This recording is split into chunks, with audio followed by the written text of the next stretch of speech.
On the morning of June 8th, 1953, my mother called me for breakfast, and I didn't feel good at all. I had a severe headache, and I had a nightmare. And when I got to the table, Mama said, "What's the matter, Mary?" And I said, "Well, Mom, I have a bad headache, and I had this terrible dream." And she said, "Well, what was your dream?"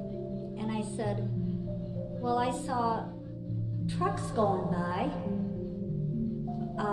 with caskets on them, and they were all going north, and one after another. And I just don't understand why I would dream that." She said, "Well, why would you dream a dream like that?"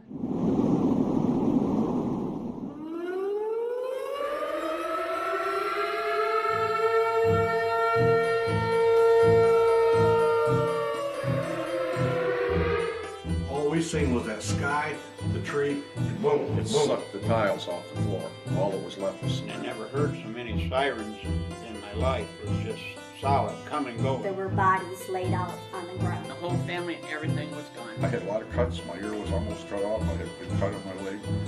We never bled because of shock. My dad's face was sandblasted. Something that I will never forget, ever forget. You know, having seen that monster. In the early summer of '53, Americans were once again starting to have reason for hope. With the Korean War drawing to a close, they were eager to put the memories of war behind them and move towards a brighter future. Dwight D. Eisenhower was celebrating his 5th month as President of the United States, and as a country, America was thriving. Well, all right, just tell me what you know about the tornado. Okay, all I can remember is... Well, that's the irony part of the whole thing, is I absolutely don't remember anything before it, and I don't remember anything after it. That is what I remember, because it's ingrained into my psyche. During the tornado, we lived at 1230 West Kurtz. Well, the first thing I remember, of course, I was almost 7 years old at the time, and we lived at 1162 East Carpenter Road, which is right by Horton and Carpenter. It is halfway between Dordt Highway and Saginaw. We had lived right across from the fire station, and before the tornado went through, we had many people we knew and were friends with. It was actually in the evening. It was hot, humid that day, and us kids were home alone.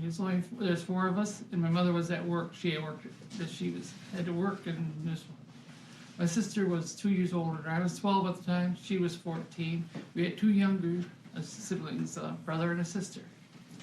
And we went in the house to watch Robert Montgomery Presents. I was out at the American Legion grounds on Belsey Road, which at that time was Clark Grocery Post, 456. Since then, the property's been sold as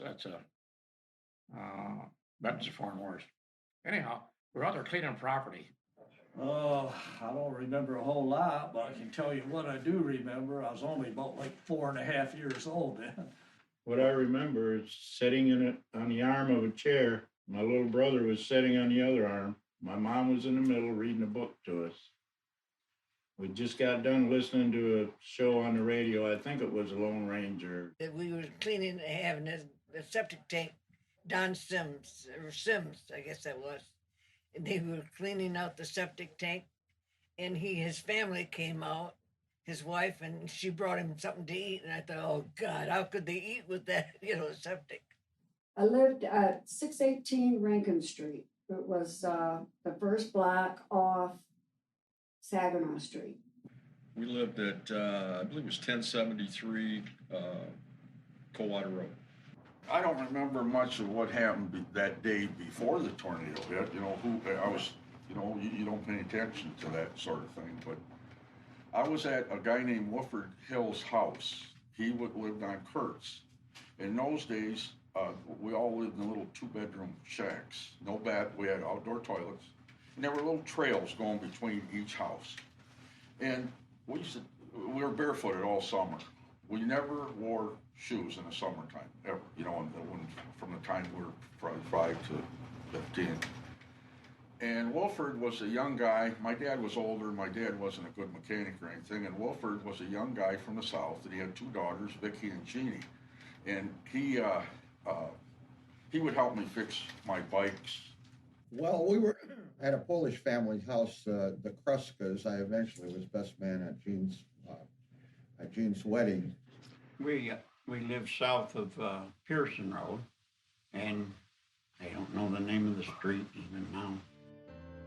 During the early 1950s, there was a large-scale expansion of the middle class, as America's baby boom led to bigger families. With the economy also booming, people began moving to suburbs and spending money on items such as new cars and television sets. Unions had also grown stronger, as nearly half of all Americans now worked in some relation to the automotive industry. And in 1953, the city of Flint, Michigan, was home to the second highest population of auto workers in the country. The Beecher School District was just north of the city of Flint and was called home by a mixture of some of Flint's auto workers, local farmers, and veterans of World War II.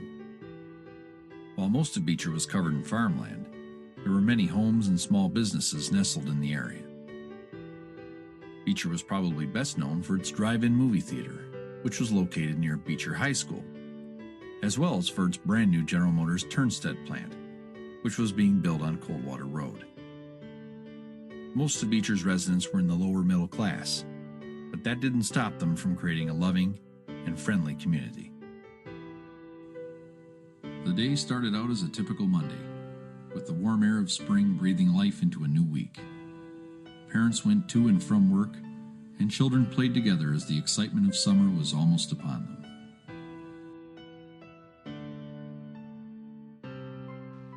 So that day we was having a softball game, and there was about 7 of us. It looked like it was going to start to rain. Somebody yells, "Head for the hills. We'll start the skin after the rain's over." My older sister was having a bath in the metal tub on the table in the kitchen. Mm-hmm. Now, because my parents, when we moved to Arkansas, my dad built that house, and he at that time did not have running water in that house yet. The day being kind of a warm day, I was staying with an uncle and aunt of mine that lived a few streets over on Panama Avenue. I was only 4 years old. My sister was about 2.5, but my folks had been away for approximately a week, and we stayed with my uncle and aunt. And that day was anticipation and waiting for parents to come home, and they pulled in the driveway, and the first thing I remember was the bugs all over the front of the car. I was just amazed, you know, that all these bugs, but it being warm. I'm only 4 years old, but I did remember it being really, really kind of a warm day. Daddy wanted to stop at a hardware store on Carpenter Road, so Carpenter and Saginaw Street, we pulled in.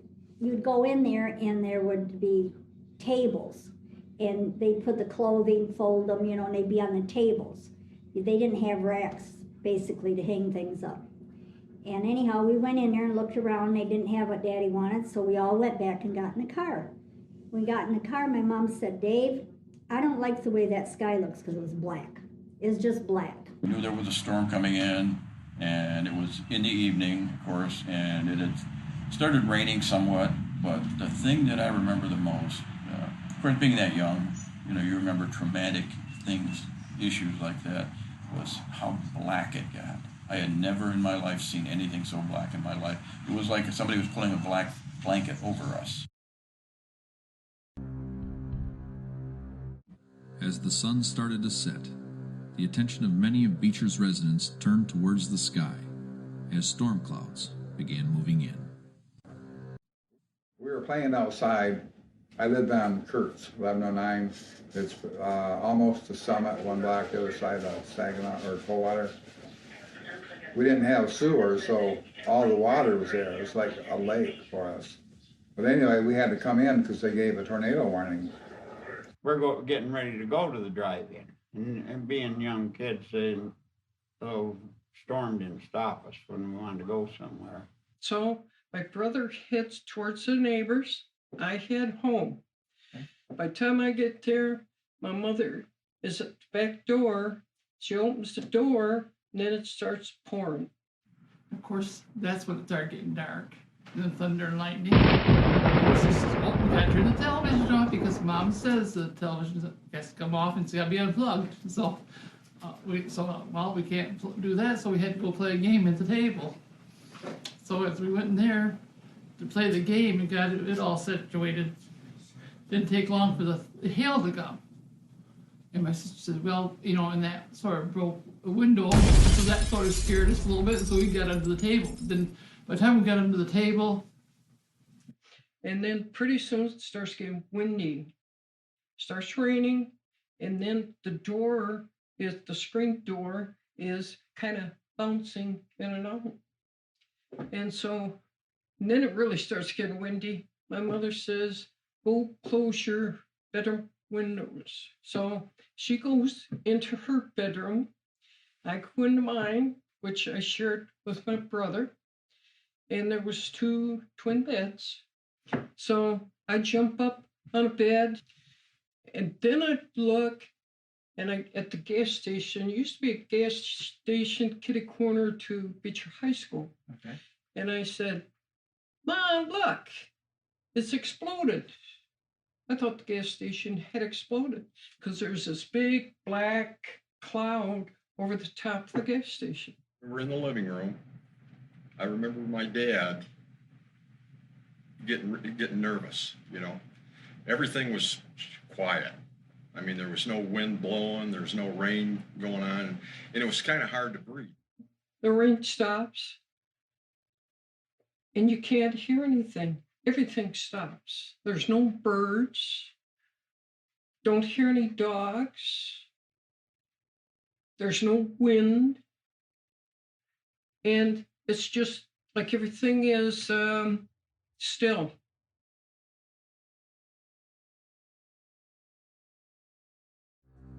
As the storm continued to grow and pick up speed, many residents were unable to comprehend what was heading their way. Again, there was hardly any warning at all. I don't think we did not have a TV back then. We just had a little radio, you'd flip on and listen to WJR, the Tigers or something like that. And that was it. And all the men, we were all out there just watching. And finally it got to the point again where we had to get into the basement. My uncle, which lives in Flushing, with his wife and kids, my cousins were going to visit my grandma in Mount Morris. They were going down Plow Road. Just about the time the wind and the tornado apparently was coming through, because he kept saying it was raining up and down, and then it was perpendicular, straight crossways and strong winds. And I remember him saying, I think it's a tornado. And I said, what's a tornado? He said, well, we have those. He was from the South. He said, we have these in the South.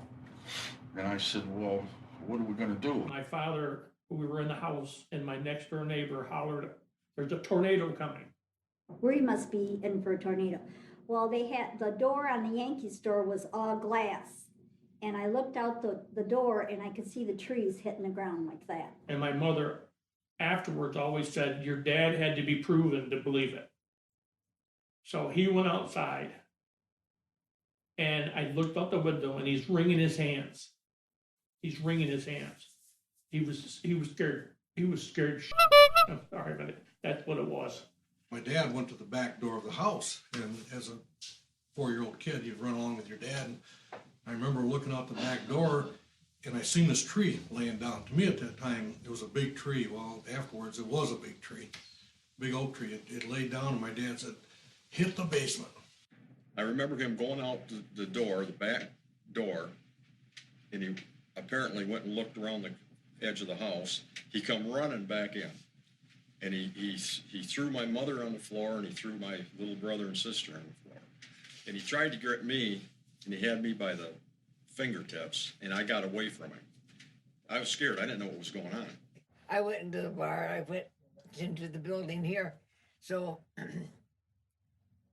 then all of a sudden, Diane, I started to go out the door, back door, and it was a step high, and she just pushed me back. And I got mad at her. Why's she pushing me back? Like that. She couldn't talk. She just pointed at the tornado. And neither one of us, I didn't know what it was. And I didn't know what it was. That scares us when you see somebody that's your adult parent, that it affects them that bad. And all I heard him say was, we gotta go, we gotta get out of here. So my brother and I ran out the front door, and we get in the back seat of the car. We're thinking we're gonna leave in the car. We were in the car, my mom, dad, and I think, yeah, David was with us. And my dad was driving very fast, and we were looking behind. David and I were looking behind in the rear window, and a tornado was showing. And we heard that roar, and Mrs. Kruska said she knew what it was. I don't know how, but she ran us down the basement. All of a sudden, we heard a lot of racket, big noise, and I thought it was jet airplanes or something. My dad going, what's that noise? Is it a train, whatever? And it's like he's in the kitchen, and they come back in the living room. He goes, is that planes or what? He looked out the window and yelled at us to get in the bedroom. We got in the bedroom, and he put us under a big dresser with a big mirror on it, threw a blanket over us, threw the mattress over us. Even our dog ran under there with us. We pushed the tables together to tell them to get underneath the tables and protect themselves, because I didn't know what they were going to do next, So they did that. We did that, and we got them in that building there, and where it was a bar at that time. Had those tables and got them all underneath the table, and then on top of that, we had a woman decide she's going to have a baby. At that time, and I thought, God, we didn't need that. Didn't need that. He said, get in the ditch. And it was a foot and a half deep. It wouldn't even cover us. And so we get out of the car, and I had two brothers and my sister and myself. We're laying in the ditch, foot and a half deep, and my mom and dad laying across the top of us. And it's like I said, it's just roaring, and just like you can hear a train, it's right on top of you. And it just, my dad was so terrified. My mom was terrified. And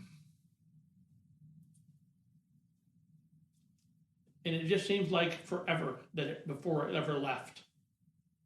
The noise, the rain, just the house was shaking because it wasn't very solid. Just a post-war type home that was built for people working in the factories and things like that. Like my brother said, we didn't have no basement. All we had is crawl space under the house, and he made us get in the bedroom. That dresser, I don't know what you want to call it, but the middle part, like a chair could slide under, made us get under there, and our mom, and he threw the mattress over us. Then I could hear him out in the living room trying to slam the doors because they kept blowing open the back door and the front door. He was going back and forth. It was an explosion, like a bomb went off right outside our house. And all the lights went out. I went to the front door there of the bar and looked out, and I could see over here by Turge and the other side of Turge that hitting those wires, and it was just exploding after explosion. And it scared the daylights out of everybody. I said, if anybody ever prayed before, pray now, because it was terrible. He had his two daughters lay down on the floor, Vicky and Jeannie. They were like about 4 and 6. And he had me lay on top of them, and then he laid on top of me. So I don't remember hearing the noises like everybody does. I don't remember anything. The next thing I remember is we flew a block. We landed together. We were down a block on Kurtz Avenue. We landed on Saginaw Street. And my dad looked out the window and he said, a tornado. And he said, everybody hit the floor. So everybody hit the floor, and I was thinking, tornado? What the hell is a tornado? So I went over to the window to check it out. And when I did, boom, it just was gone. Our whole entire house was gone. And I was on the floor, and then it picked the floor up, the foundation, and it just started spinning it around. Took it down the road a little ways. The laundry room wall fell, and it formed a shelter for me. And then the whole rest of the house went in.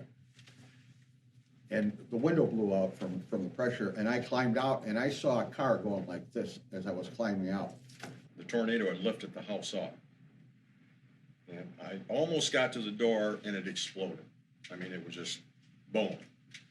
And I remember hitting the ground, and I mean, you can't see because the wind's blowing so much. You can just barely open your eyes. You know, you can.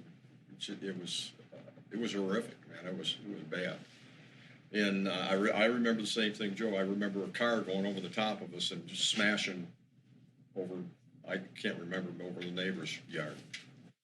Boom! He grabs me, and Tony held the door open. As soon as my dad and I hit the stairs, boom! Everything went. We were crashed to the floor, and I can remember sparks flying, water running. I can still hear the water.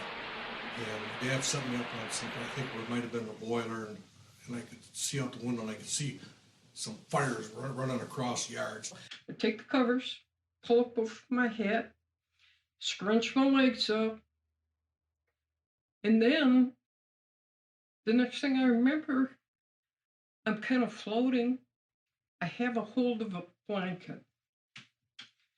And then I let go, my eyes are open, and I look, and here is like a tunnel that is all around me, like a barrel, but it looks like wood, and it covered the whole part of me. And it's like I'm laying flat, and I don't hear anything, and I'm just looking at it, and then I see nothing. It's like I'm still awake, but then I start turning. My body just starts turning, and it's going around and around really fast, and then nothing. Then my dad and my brother came in. My dad was as white as a ghost. My brother said to him, "Well, Dad, what was that?" And he said, "I don't know, son, but I wasn't going to stay out there and find out." But my brother said, "Well, what were all those boxes?" But they weren't. They were houses. I can remember, the noise and everything, and afterwards, like it was dark, and afterwards it got daylight. After the tornado went by, how still it got. Just like everything in nature stopped. It was almost like what it was. It was like there was no sensories, no sound. It's like all is good now, but it wasn't.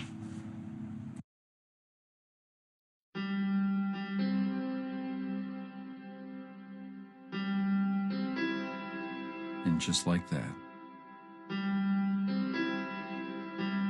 the storm was over.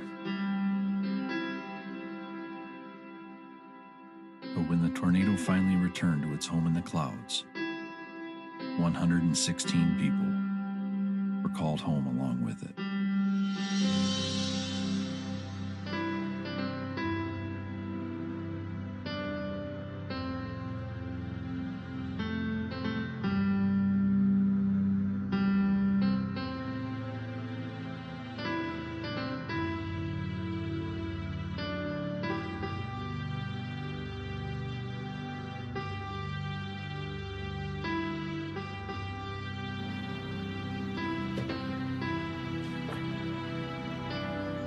Sorry.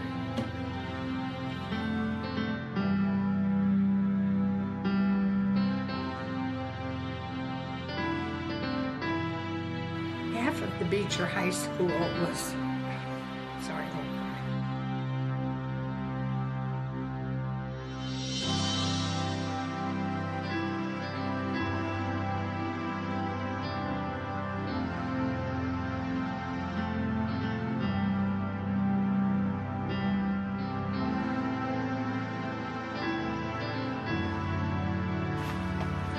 And I'll get emotional. So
while the storm traveled 27 total miles and left a path of destruction wider than 8 football fields. It was a 4-mile area of the Beecher community that was delivered the hardest blow. Of the 116 lives claimed by the storm, 113 of them were found within that 4-mile stretch of Coldwater Road. Then the next thing I remember, everybody was screaming. And every time anybody saw me, they'd start screaming. You know, a couple women fainted. But my dad had picked me up and tried to take me down to the fire department so they could get an ambulance. And my head, my entire top of my head was laying on my face.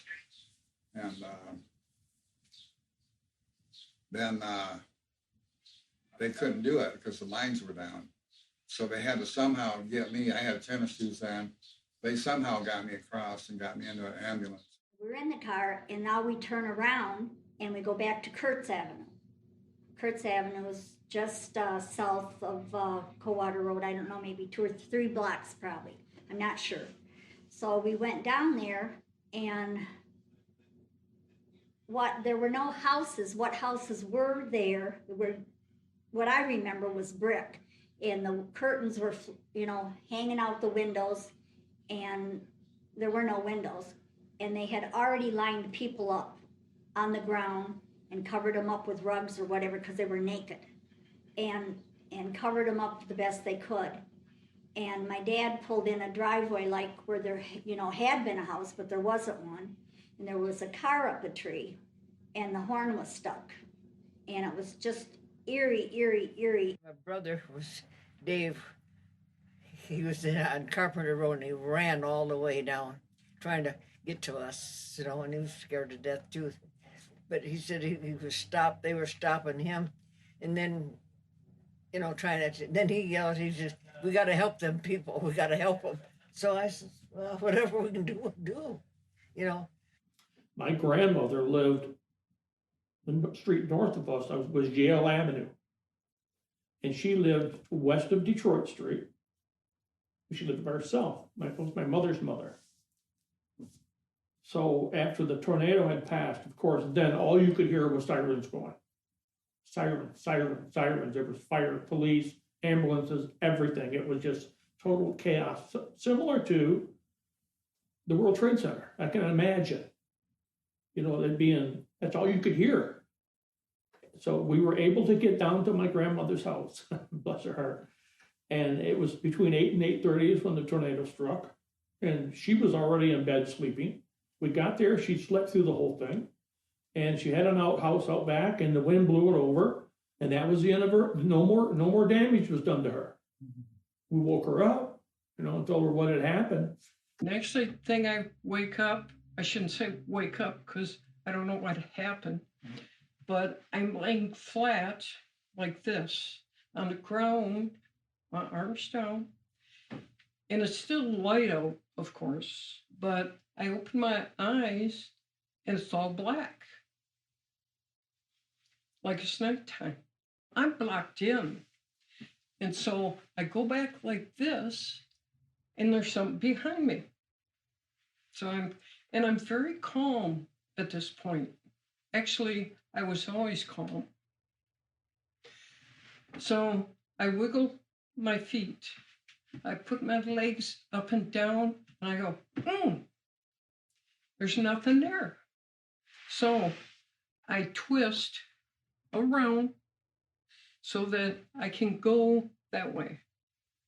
I went like this, I moved forward, and there's an opening over here, but it's black.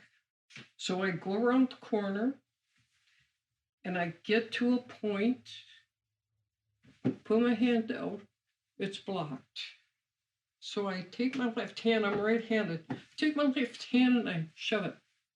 Nothing. Shove it again. Nothing. I think, what am I going to do? Shove. And then there was light just this far around whatever was there. So then I shove it open and it falls. So I crawl out on all fours and stand up. And I look, which has to be to the south, and where the garage was, there's nothing. There's some junk and some wood, but nothing. Dad let us go with him down to Saginaw Street, me and Kenny, and then he made us go back home. I can't remember seeing any dead people, but I can remember seeing stuff laying all over. I was working at Smith Bridgman's downtown and in the bill collecting department.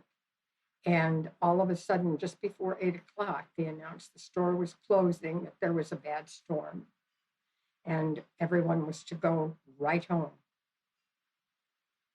And so everybody left. We closed out our department. My husband was working at J.C. Penney's, which was about a block away. So I walked down the alley. When I walked out of Smith Bridgman's, you could have heard a pin drop. And downtown was very busy. There were all kinds of cars. All the stores were open, and you could have heard a pin drop. And it scared me. So I ran. I ran into Penney's, and people were crying and running, and we've got to get out of here. And my husband says, we've got to go, we've got to go. I said, what happened? He said, they didn't tell you why the store was closing? I said, no. There was a tornado in the Beecher area. Everybody was told to go home immediately, stay away from the Beecher area. You know, I was watching TV with my mom, and all of a sudden, it's a really, really good program, and all of a sudden the TV went static, couldn't see a thing. And we're both, you know, well, what's going on? For heaven's sakes, you know, this show has got to come back on because we want to see the rest of it.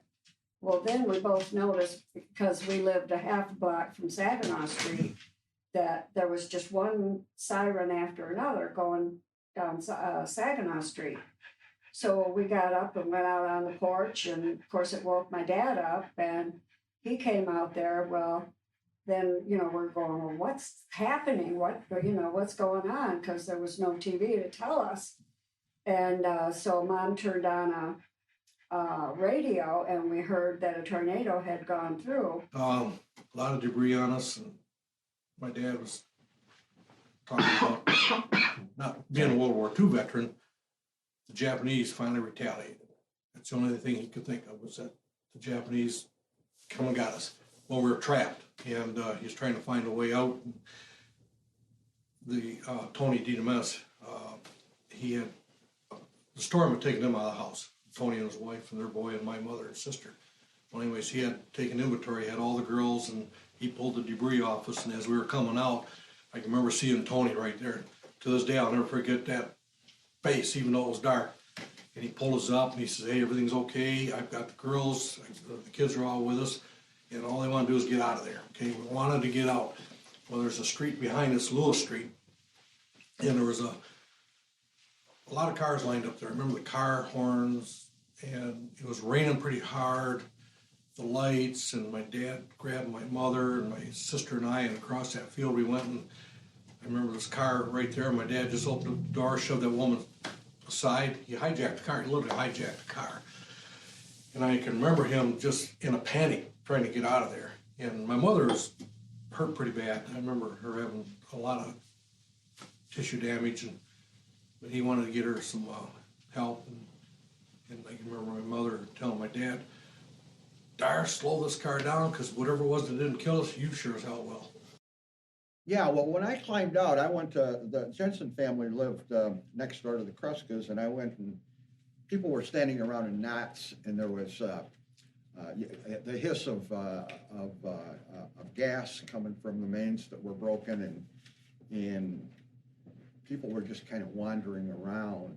You know, it was like zombies, the Night of the Living Dead. That's, you know, and I asked Mr. Jensen. Our house was at the top of the hill, completely gone.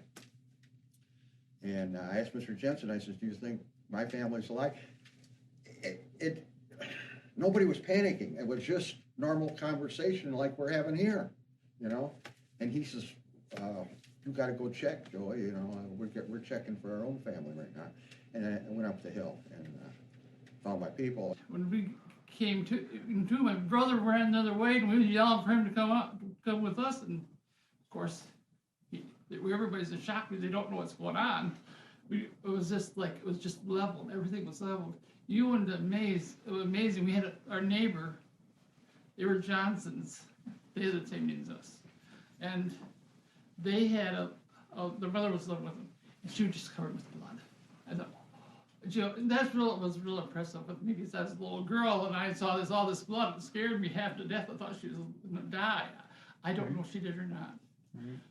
But there, right across the street, there was people, but we all started walking to the first house, and you know what was amazing? It was the sheriff's house. The sheriff of Genesee County at the time was Bell, and he and his wife, their house was still standing, and his wife was a nurse, and everybody congregated there. That was alive. There wasn't a whole lot. That's where everybody seemed to go because the only house standing, and everything else was just it's like a bomb went off. When you got up there, you was sorry you had got there because it's pitch black. It was dark. No street lights, no nothing. And we were told there was somebody there as kind of authority type, said, don't go it alone. And that, there was 4 of us, 2 older guys and me and another young guy. We heard in this basement hole, wasn't very much in there, but a lot of other people's stuff. I mean, the people that lived there was gone. I don't know where they were, but in the basement hole, there was, I never forgot it. There was a baby crying. And the older guy called me kid all the time. He didn't know my name. We didn't know any of their names, in fact. Jump down in there, kid, like that. And 21, I leapt down in there, and I was a little bit leery of finding a whole pile of dead people down there, I didn't want to come across anybody. Didn't mind helping people at the time, but didn't want to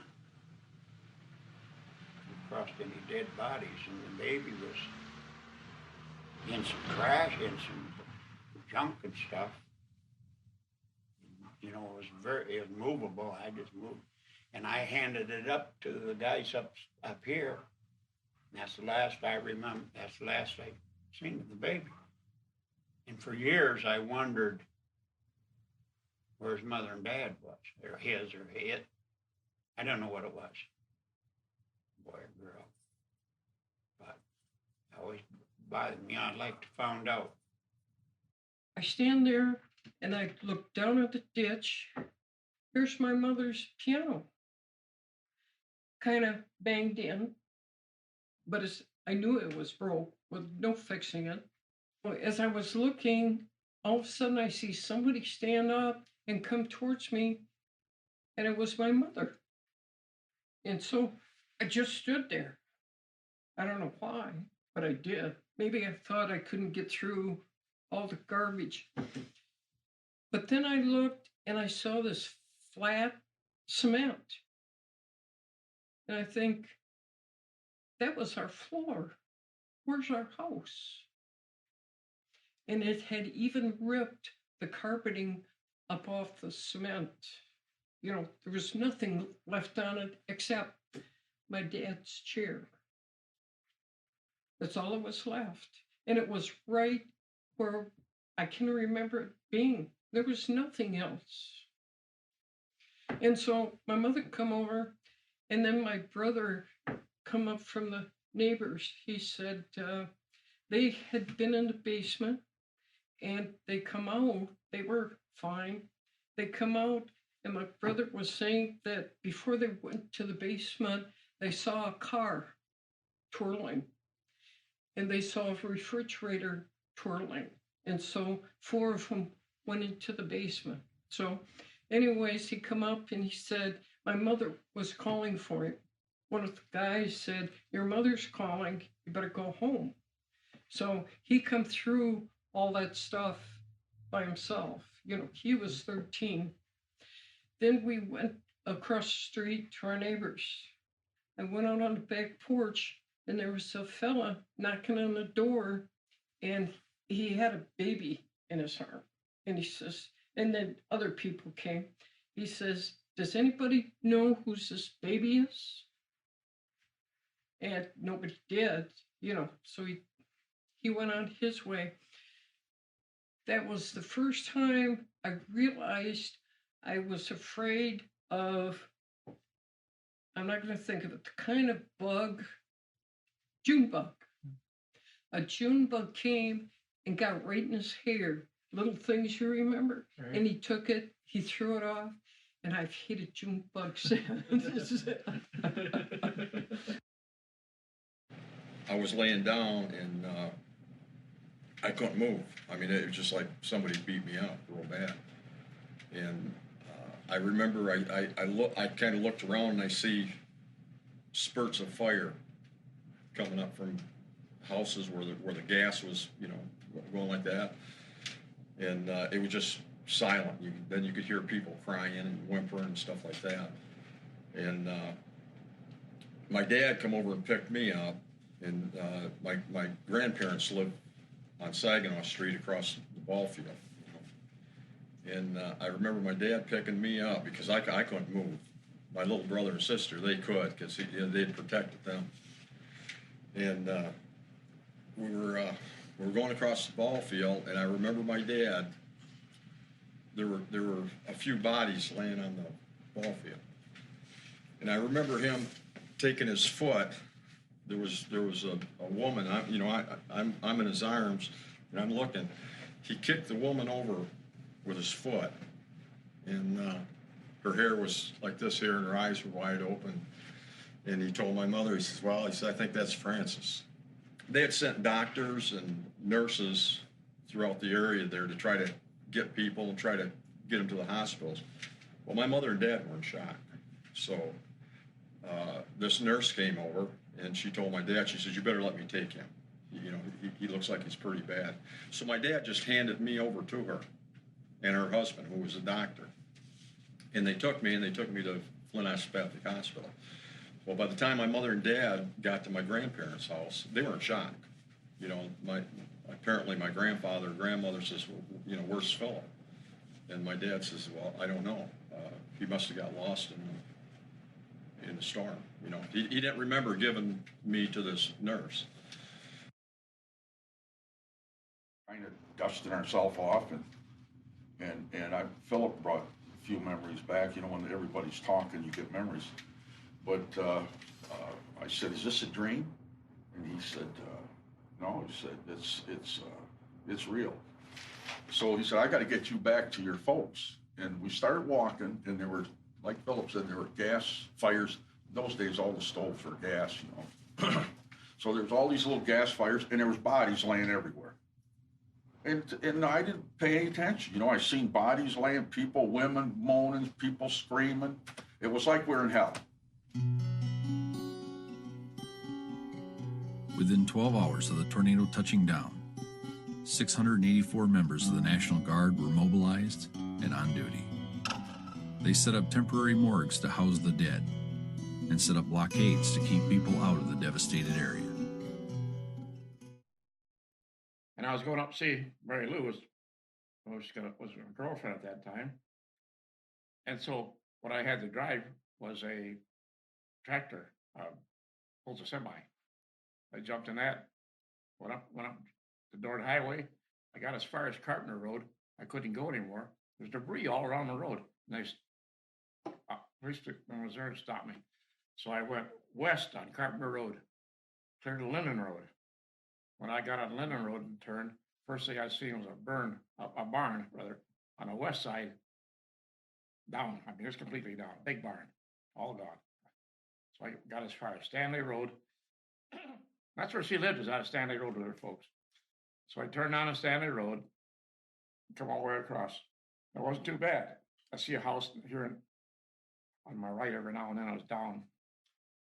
Got to her house, and a big tree in the front yard was laying right across it. I went in the house. Here she is laying on a dead board, reading a book. And she says, "What's all those sirens about?"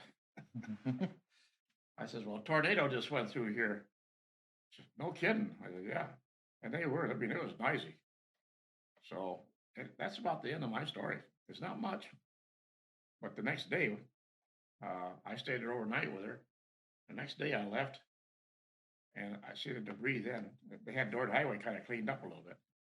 So that night I was going to go back there and we were going to go out for dinner. Well, I couldn't get down Stanley Road. They had it blocked off. Unless I had a driver's license to prove I lived down there. So, needless to say, I didn't go spend the night there. I was hiding during the tornado down the basement. And then we got a call from the scoutmaster who was called by the police department or somebody needing the older members of the troop to work the intersections to keep people out of the area that did not belong in the area because of the subdevelopment was actually, in such a disarray that people wanted to see their house or try to get parts from their house, but if they didn't have proper registration, they couldn't go in there. So we questioned the people, and if there was any doubt in our minds, then we had some kind of an officer or security guard or something of age to take and talk to the people to make sure they belonged in there. And then I had an uncle that wanted to come and see us. He heard, about it, and he tried to come and see us. They wouldn't let him this way. So he come around the back way. So the armor guard, what they call Michigan them? National Guard. National Guard were there, and they stopped him and scared the daylights out of him. And finally I ran out there, and they let him in. Trying to get out of the area there, that we were turned back several times by the state police or law enforcement because they were, I don't know whether they were called martial law yet at that point or whatever, but my dad finally just bullying his way through, and I remember him driving pretty erratically. Got home, the neighbors were all out, people were crying, they were trying to get to their relatives in the Beecher area. Well, of course, they weren't letting anyone through. My mother had a brother that lived over by Turnstead on the east side of Saginaw Street, south of Stanley. And that was my mother's brother, and he had his wife and kids, and they couldn't get a hold of us. There was no phones. So they were terrified that because we were in the middle of that who made it and who didn't. I mean, it was like a war zone. My dad and his brother, my brother lived next door, and a brother-in-law, being military guys, they did what they knew they had to do. They went to help. Of course, there was a lot of security because of all the debris and all the, the hazards that were around at the time. So they couldn't get too close, but once they identified themselves as we're looking for Pete Yazanko and his family, and, we're part of the family and all that, they were able to go in and try to find him. And of course, his home was flattened, absolutely flattened. Pete had been severely injured. His wife and the 2 kids were killed. All through the night, people were rushed to one of the 5 Genesee County hospitals as the staffs worked feverishly to save people and tend to the wounded.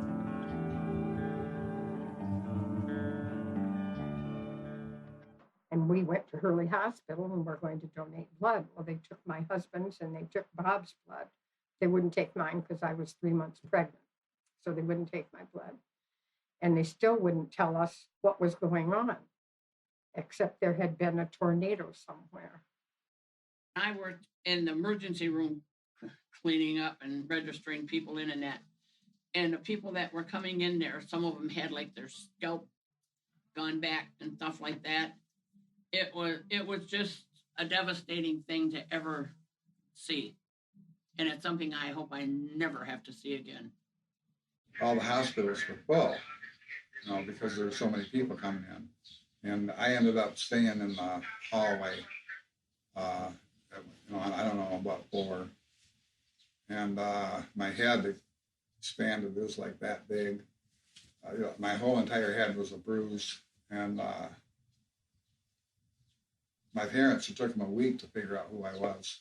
They couldn't find me, and I had a birthmark on my back. It was the only way they found out who I was.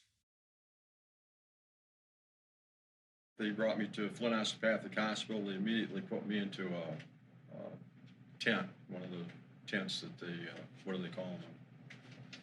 But they put me into that, and I stayed in that for probably a week or two. But that was an experience too, because every time they would take me out of it, it was like a furnace, you know, going into a furnace. I couldn't breathe, you know, so they had to wean me little by little, you know, to get me off the oxygen tent is what it was.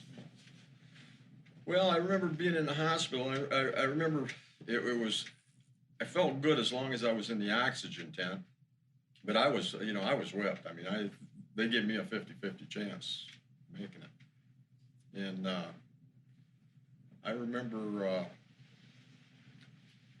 what they had done is they had sent all my uncles and cousins. They had 13 morgues, I think, set up throughout the area, you know. So my cousins and uncles were all out looking for me. And they were going through hospitals, they were going through they were going through all the morgues, they couldn't find me, you know. And finally, my Uncle Chris found me at Flint Osteopathic Hospital.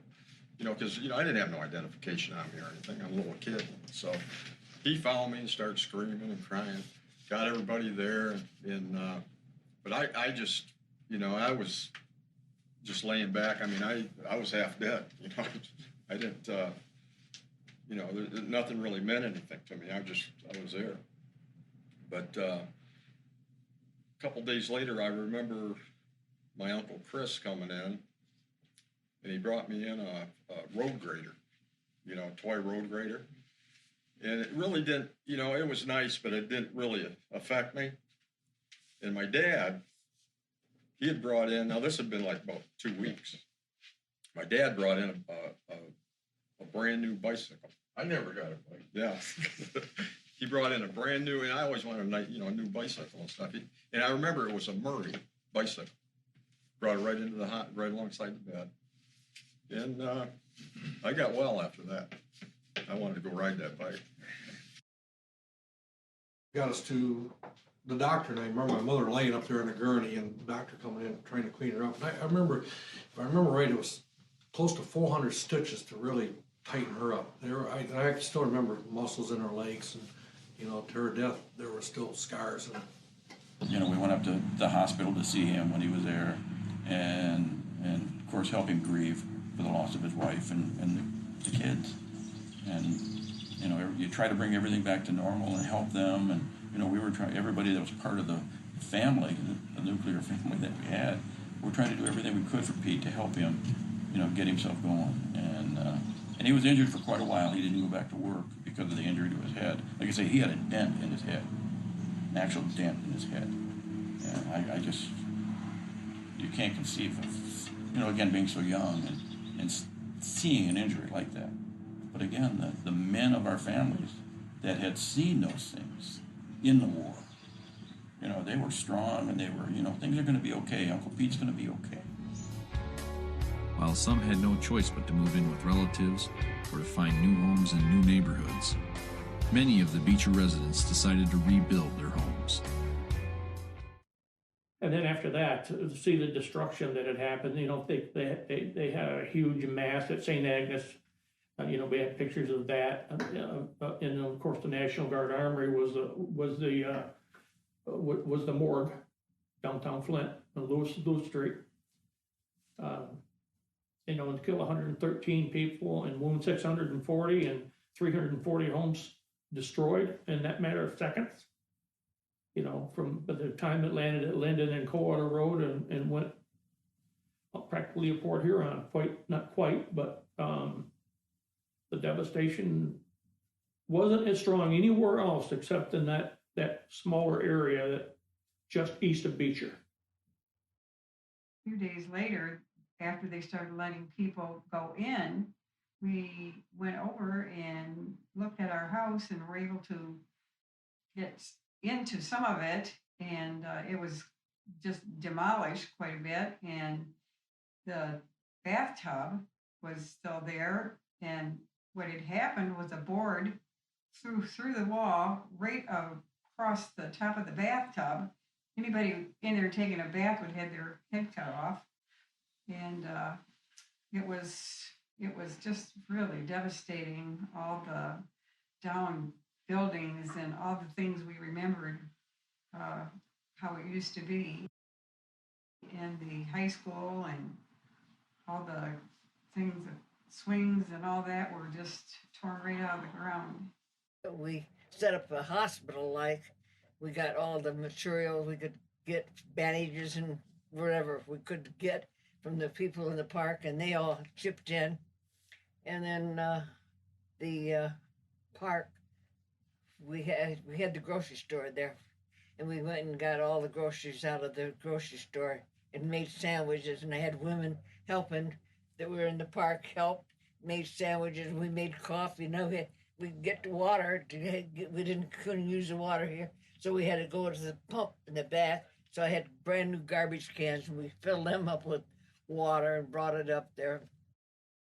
My brother, Harold Miller, was in the National Guards, Michigan National Guards, and he had helped remove the debris after the tornado. It was him coming home and having his head down, and he was depressed.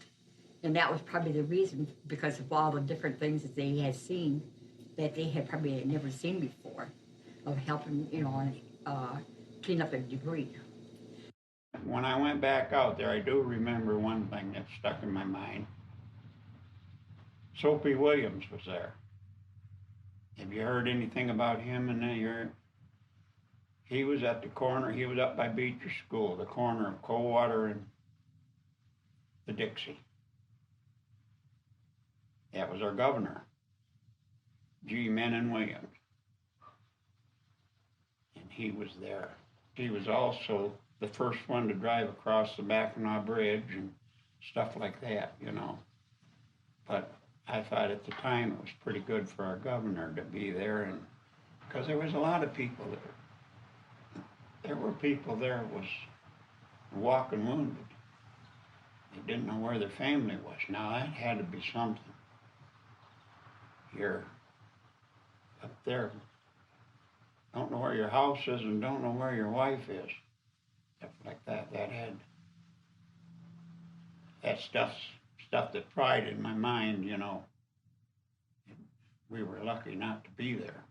Just remember going down even to the east of us, and we lived less than half a mile from a railroad yard. They were at Dort and Carpenter. And the rail cars turned over on their sides. I mean, the wind had been so strong, it knocked rail cars over. And it was like, a bunch of little rail cars that I played with as a kid, in the house. You just knock them over. And these things were just blown all over. When we got there, the cabin was gone. The mother, the father, and the kids were helter-skelter in the trees, parts all over the place. It was a mess. But the cabin was completely gone. It was just a cement floor and 2 steps, and I'll never forget, there was a red high heel shoe, one.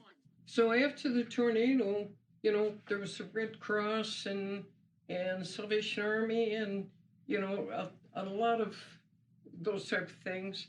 And they all wanted us to come down and get what we wanted.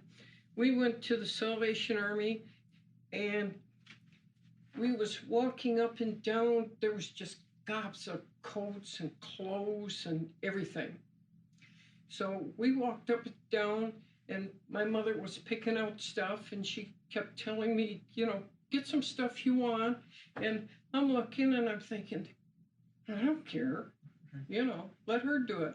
So I walk back up, and I look up here on the shelf, and I see what I want. And it's a panda bear. It's about this big. I had a panda bear, and I lost it. I want that. And there was a woman there. She said, well, take some dolls. Take all the dolls you want. And I said, I don't want dolls. I want my panda bear. So I got my panda bear. But Salvation Army was super to us.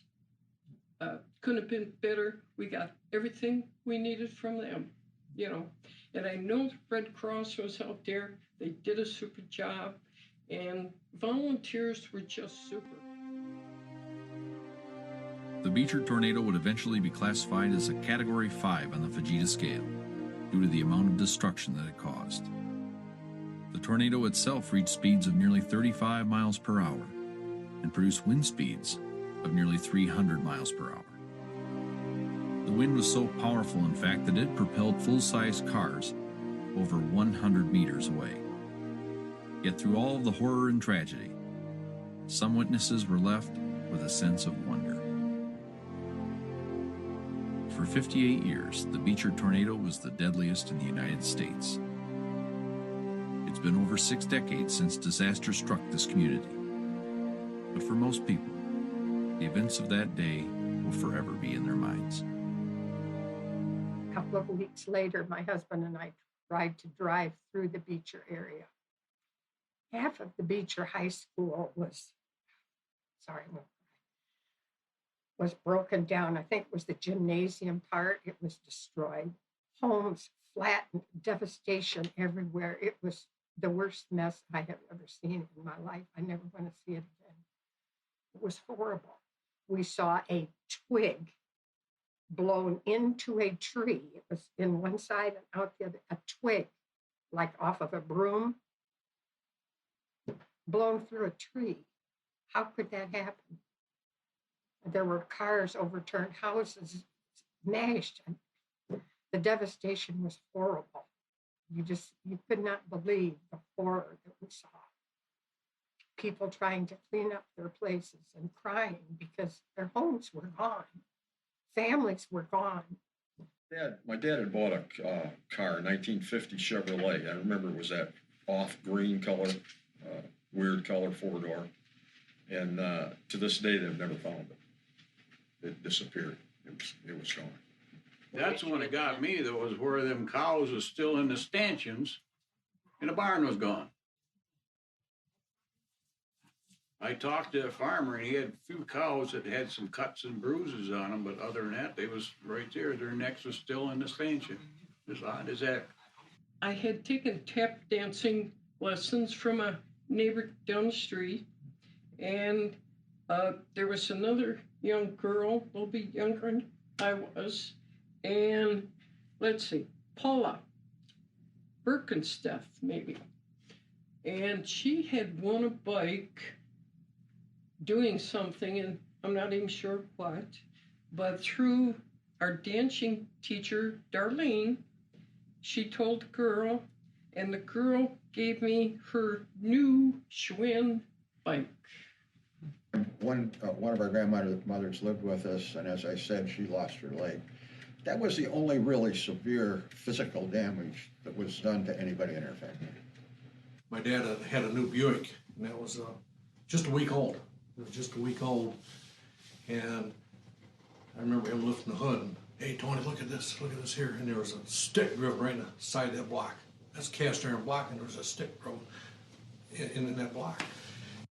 There were a couple that lived on the back street, and they were killed. And the people behind us, they had about 6 kids, and 2 of them were injured. I don't want to never see that again. My mother was horrified with it from that point on. She went across the field. Part of a body was there, and she was just mortified. Girl across the street, they were Pat Fender. She was going to a prom that was Beecher High School prom that night, and she was getting ready to go to the prom. She had a nice job. She just graduated. She's going to go to. She had a nice job and everything. She was killed right across the street from us. Kids in their prom clothes killed. You know, going out the door to go to their prom, and a tornado hits and just devastates these families. Whole families gone. My cousin's wife was killed on the corner of Detroit Street and Coldwater Road. They jumped out of the car. He told her to run and get in the ditch. They got in the ditch, or he got in the ditch and got his head and shoulders in the tile underneath the Detroit Street there. And when he found her, she had 2x4 through her. Well, the woman lived across the street. She was the only one with a basement. She went down there and the furnace exploded. So she got all screwed up too. And every kid that I used to play with died, then and their parents. It was one heck of a mess. It's kind of odd. You drive around there and there'd be a telephone pole and it looked like a porcupine, like grass was growing right out of the side of it. It's funny as heck to see something like that, you know. And sticks drove right through the darn thing, just like somebody drilled a hole and run it right through there, be in one side and out the other.